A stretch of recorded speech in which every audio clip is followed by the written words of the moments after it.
Eh, boss.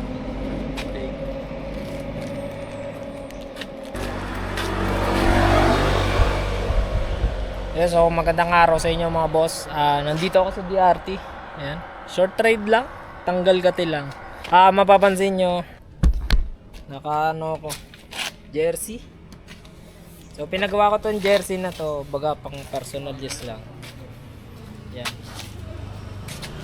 Dalawang kulay ito, merong puti, tapos itong gray. Tapos meron din ako nitong t-shirt. So itong jersey na to, ano to eh. Ayun yung butas-butas. Makita nyo yung texture niya. Baga ideal talaga to pag magra-ride ka. Para presko pa din. Nakakasawa na kasi mag-jacket. Pero may gears ako dito Ayun o. Andito yung elbow pad ko. Then sa paa, ito. Knee pad.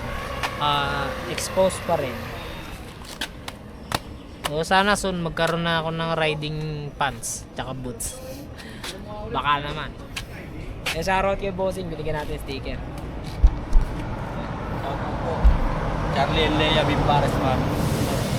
Lagi ka nandito, boss? Araw-araw sir, tuwing Martes lang sir, wala. Dito sa DRT, sa may Arco. Yan. Kung makita nyo si Bossing, may tinda siyang pares. Tuesday and day off niya. So Monday, Wednesday, hanggang Sunday. Andito yan.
So ayun mga boss, tanggal kati lang tayo. Yung ride natin dito, yung ride ko ngayon, short ride lang to. Iikot lang ako sa usual na dinadaanan ko dito sa DRT. So sagutin ko lang din pala muna yung isang tanong sa akin, matagal na.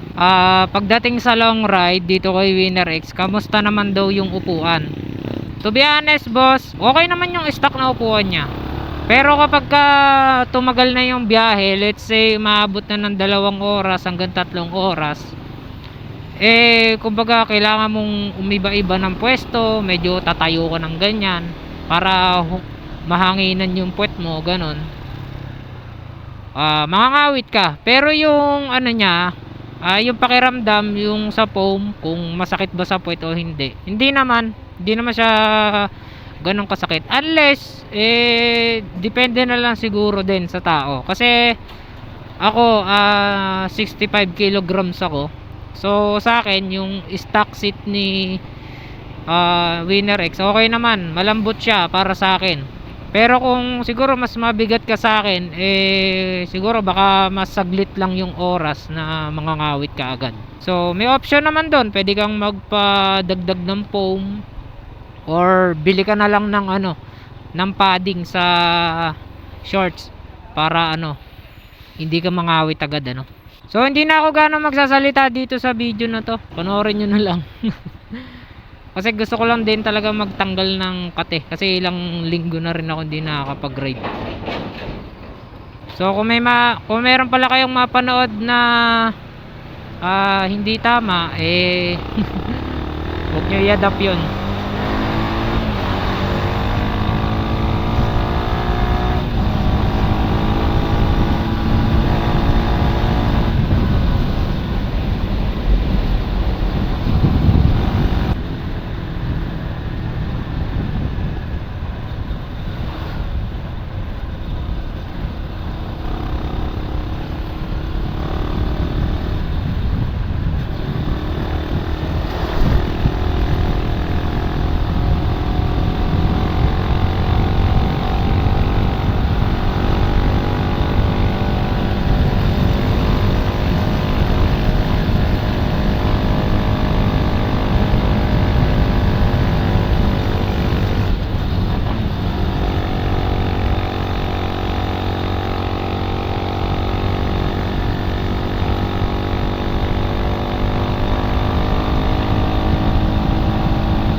Woo! Ang lalim nun.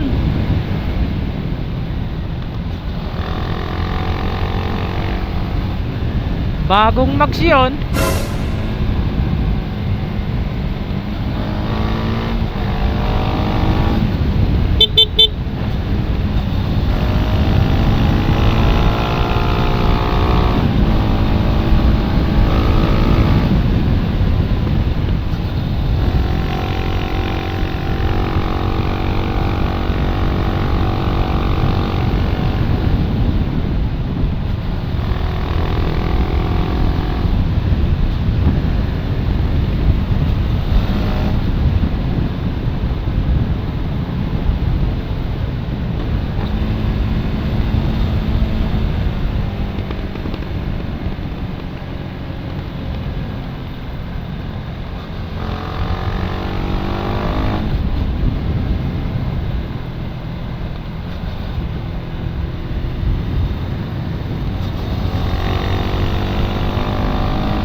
Di ko kaya. Woo! Mag-overshoot ako pag pinilit.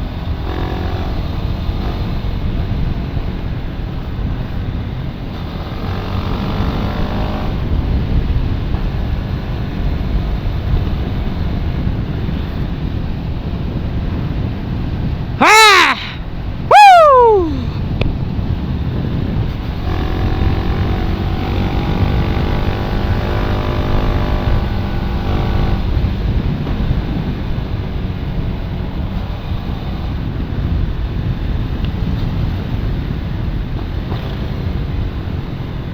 Uy, putol. Yeah! Sarap magmotor.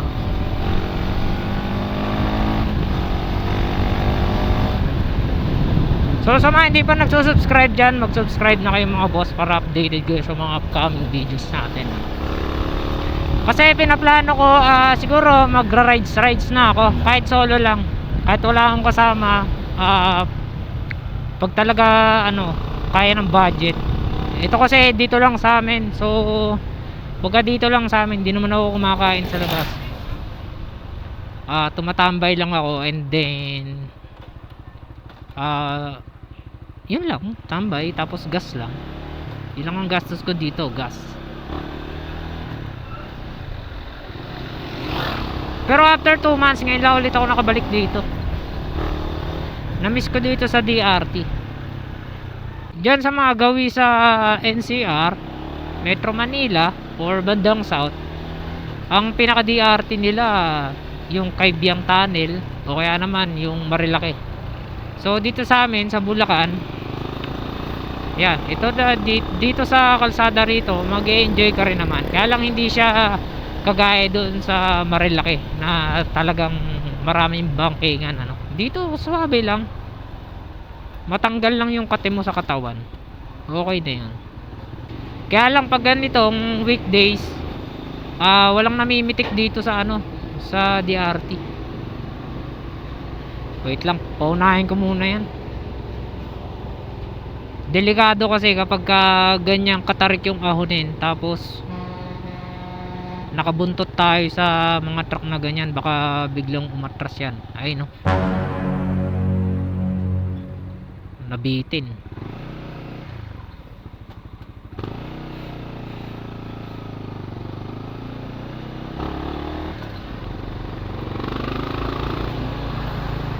Tarik kasi nito, ayan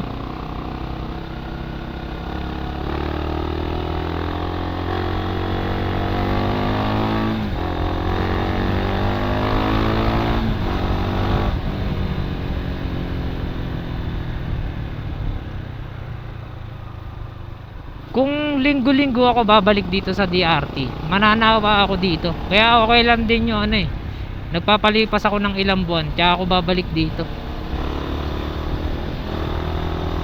Tapos minsan pag Sunday, yung mga namimitik sa Marilake, alam ko umakyat sila dito sa Bulacan para mamitik.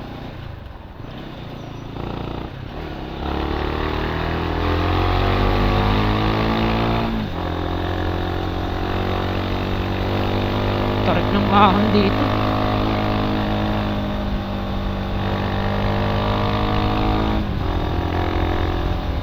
So naririnig nyo yung tambucho ko, yan. Ganyan ang tunog nya kapag uminit na. Pero kapag malamig pa yung makina, mabait-bait pa yung tunog nya eh. Parang stock lang eh. Pag uminit na, kaya may lutong na.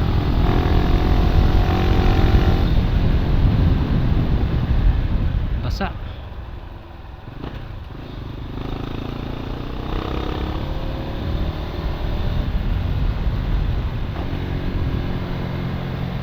Bagong asfalto pala dito eh.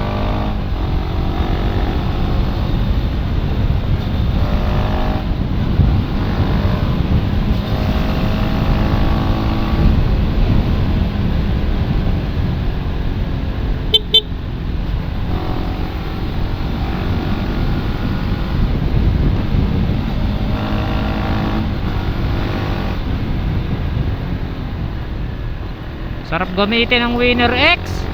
Woo!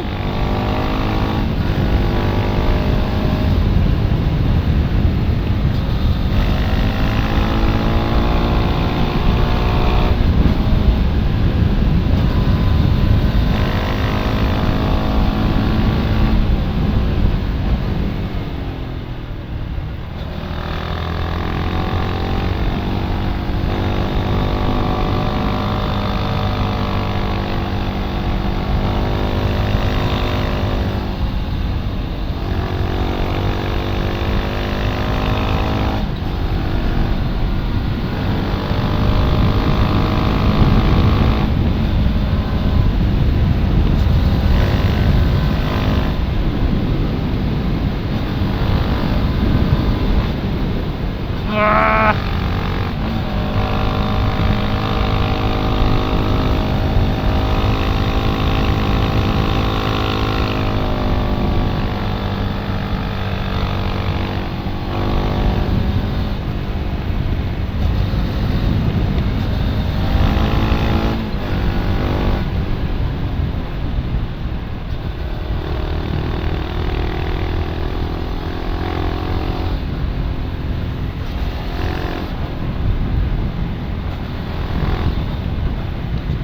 Ah!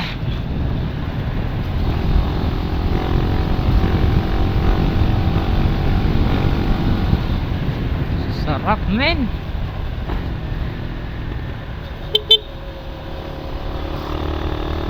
Dito sa part na to may namimitik dyan pag Sunday. Pero today ay wala kasi weekdays kan.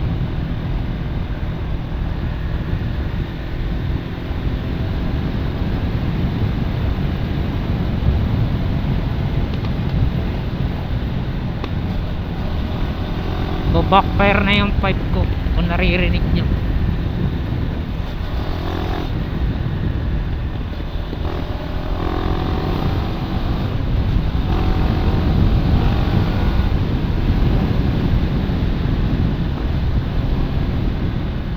Yung pipe ko na to guys, wait lang, itong GTR pipe ko guys, papalitan ko rin yan soon. Hindi yan magtatagal sa akin kasi yung pipe na yan stock modified. So kung sakaling masita tayo sa pipe na yan, wala tayong laban kasi stock pipe yan na minodify. So kahit itakbo natin yan kay Colonel Busita, wala siyang magagawa dyan. Mali talaga yan. So kung magpapakalkal kayo ng pipe, do it at your own risk. Huwag kayong maninisi sa iba na huwag kayong mandadamay ng iba na bakit si ganito, si ganyan, hindi naman nahuhuli. So kapag ka nasita kayo dahil dyan sa mga nakakalkal pipe na yan guys, makikooperate kayo sa kanila kasi kasalanan nyo yan. So ako, yung stock pipe ko, kasalanan ko rin to. Kung sakali mong matikitan ako dahil sa motor na kung sakali mong matikitan ako dahil sa pipe na yan, no choice ako, papatiket ako. Pero sa ngayon ina-enjoy ko muna kasi papalitan ko tong pipe na to ng power pipe talaga para legal na yung pasok sa tamang decibel meter. Gaya nga na sabi ko ng mga previous upload ko, kundi lang na compromise yung performance ng stock pipe na to, hindi ko siya papakalkal, hayaan ko lang siyang ganun. Kaya lang na compromise kasi yung yung performance, nasasakal siya. So pinakalkal ko ng kasing size doon sa stock na tip. Pagdating naman sa performance, okay naman, ang ganda. Yun nga lang, may backfire. Ayun,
ganda ng bundok, men.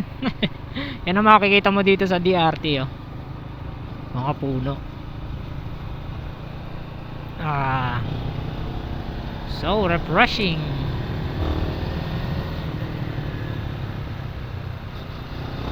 Ay no, taas ng bundok na yan.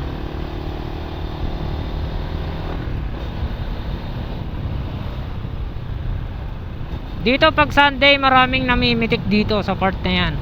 Yan. Kasi ito, maganda yung kurba dito eh. Ayan, oh. Nilulusong nila yan dyan, tapos bobanking, tapos pipitikat sila. Hindi, suwabe. Gapang, no?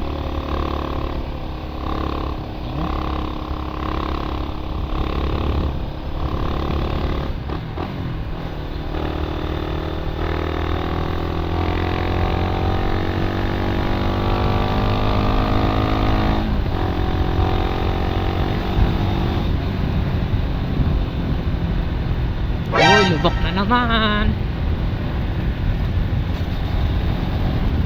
Bagong mags talaga to.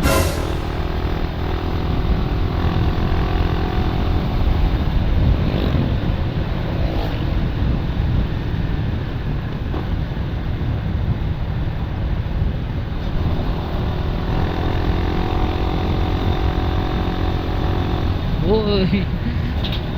Ba't may mga square-square na lubak dito? Ay, bagong mags talaga yan. Yeah boy, buddy, may namimitik doon.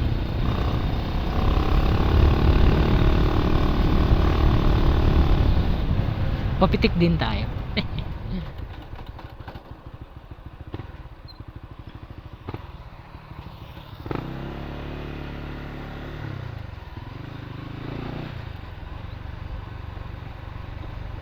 Namimitik kaya talaga yun? O nakisuyo lang? Wag na nga. Nakakahiya kasi.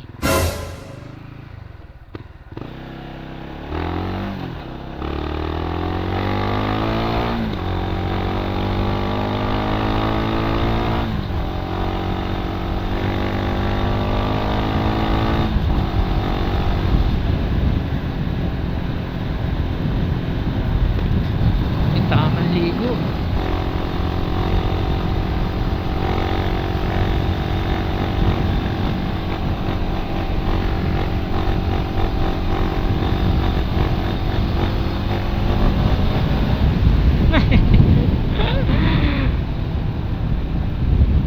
Ah, kalma na, kalma.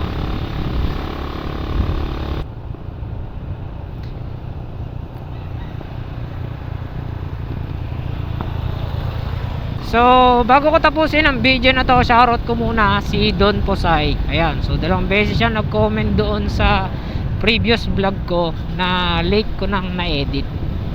So, ayan bossing.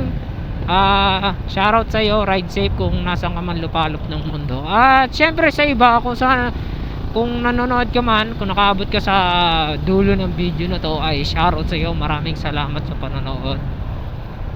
Ayan, hanggang dito na lang tayo mga boss. So kita-kits na lang tayo sa susunod na vlog. Kung ano man ang ginagawa nyo sa buhay ay ingat kayo.